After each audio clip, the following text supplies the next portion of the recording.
Hi friends, welcome back to the channel. Today I'm going to solve a problem which was asked in GATE 2019. This problem is quite good for a couple of reasons. Reason number one, it's not just a straightforward plug and chug problem where you have a formula, you are given all the quantities and you just need to plug those numbers in. It's not a typical question like that. Reason number two, even if you know all the concepts, all the formula, it may take a while for you to figure out the optimistic way or the optimal way of solving this problem. Okay, so I have talked a lot about the problem, so let's get started solving it. As I always say, kindly go through the problem and try to solve it on your own. So in this particular problem, we have a forging block which gets compressed by a moving platen as shown over in here. So it gets compressed, and in the question they are saying the entire block has started yielding, and they are asking us to figure out the stress component sigma y at a point where sigma x is 40 MPa compressive and tau xy is 0. Make sense? So that's the question posed at us. Now let's see how I can solve it. The first and the foremost thing that we should look at before we go ahead is the Tresca Criterion. So our Tresca Criterion is given in terms of the principal stresses. So let's say I have arranged my three principal stresses in the sigma 1, sigma 2 and sigma 3, where sigma 1 is greater than sigma 2 and sigma 2 is greater than sigma 3. Now the maximum shear stress tau max is given by sigma 1 minus sigma 3 by 2. So this gives us the maximum shear stress at a point when you know the general stress state at a point. So the criteria tells when tau max exceeds the shear strength, I will write shear strength here. So when it exceeds the shear strength, the material will undergo plastic deformation. One question arises like how we can arrive at an expression for shear strength. There are a couple of ways to go about. Let's start with the first method. So this is a dog bone specimen which is very commonly used in uniaxial tension test. Apologies for my chicken scratch, but let's say I'm applying a force along this direction. Let me call that load capital P and that direction to be X. If that direction is X, I will call this Y and the top plane direction to be Z. Now what I'm telling is I keep applying this load P and at a particular point I'm seeing yielding at this location. So I measure the load there and it is something like capital S underscore T, which is the tensile yield strength. So corresponding to that particular instance of time, I'm writing the stress components now. So sigma x will be St, which is the tensile yield strength. Sigma y will be 0 because it's a uniaxial scenario. No other stress components will be there. And all other shear components will be also 0. I'm not going to take the pain of writing out the three shear components, but all shear stress components are also 0. But the question is, I'm asking, okay, corresponding to one value of the load, your specimen yielded. What was the value of the shear stress at that location? Make sense? So now I'm interested in computing what was the maximum shear stress at that location when this specimen was yielded. So the equation to compute the maximum shear stress tau max is sigma 1 minus sigma 3 by 2. Remember, these are principal stresses. These are not the sigma x and sigma c stresses. These are the principal stresses. But This problem being a one-dimensional problem, these three stress components are same or are equal to the principal stress values, which implies maximum shear stress at that particular material point was St minus 0 divided by 2. Or in other words, the material yielded when the shear stress at this location reached this particular value. Make sense? So we can say if this is the tensile yield strength, this quantity will be our shear strength.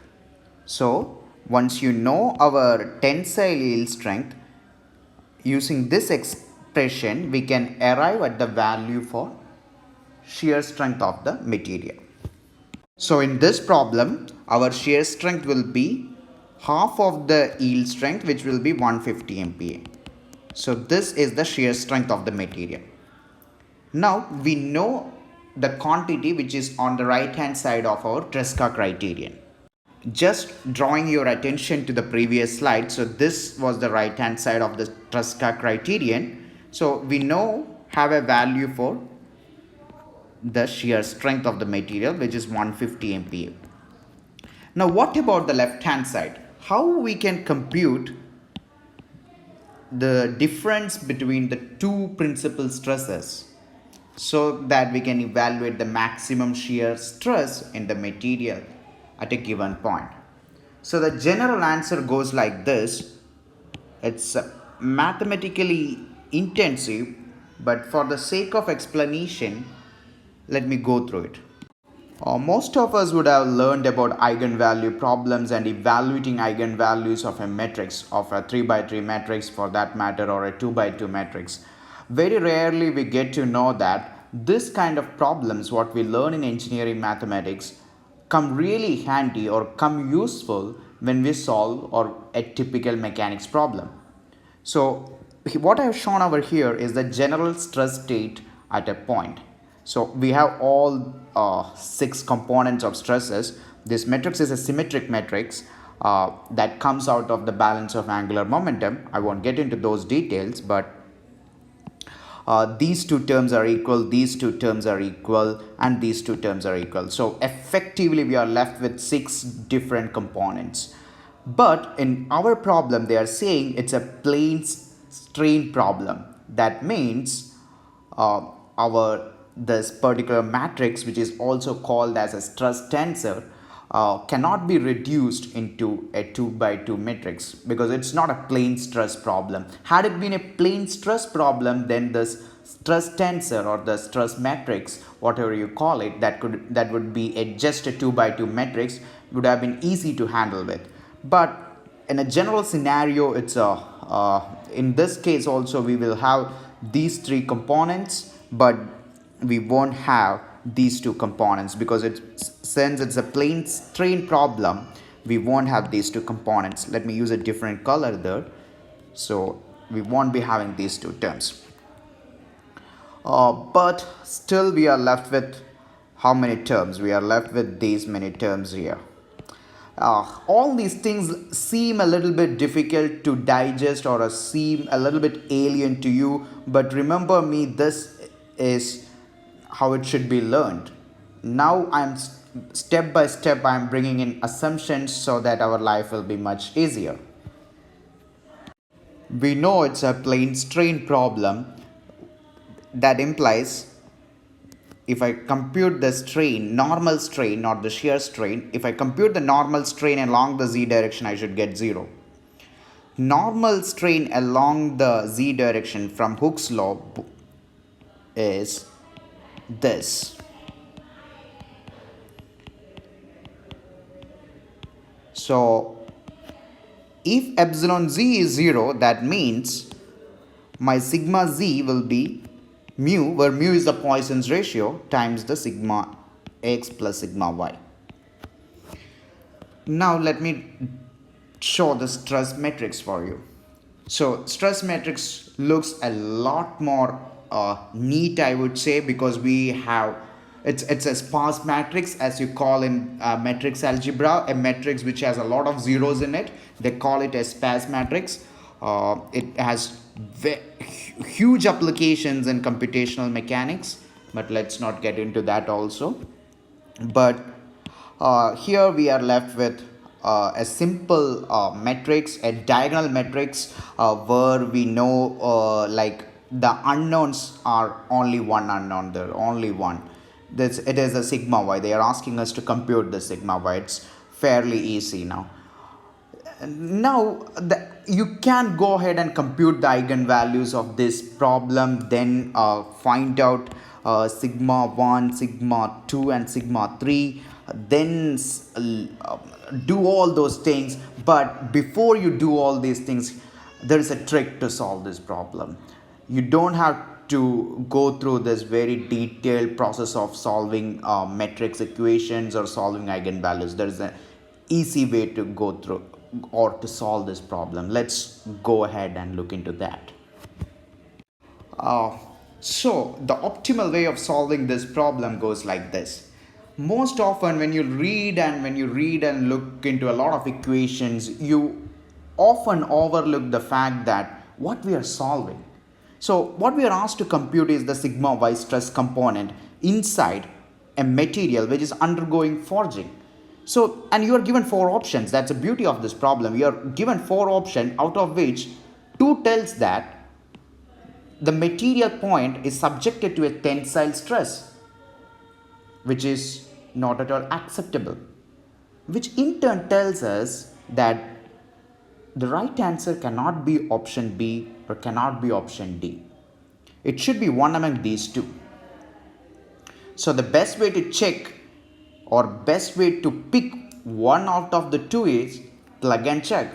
So pick this answer, plug them into the formula which I showed in the last slide, then see whether the material undergoes yielding or not. So that's the optimal way of solving this problem rather than going through all those matrix algebra. A very useful fact to remember, by the way, is this. When you have a matrix like this, it's a diagonal matrix, then the eigenvalues are simply the diagonal elements. You don't have to solve what they call a characteristic equation and all those things. You don't have to do all those things. They are simply the diagonal elements of your matrix.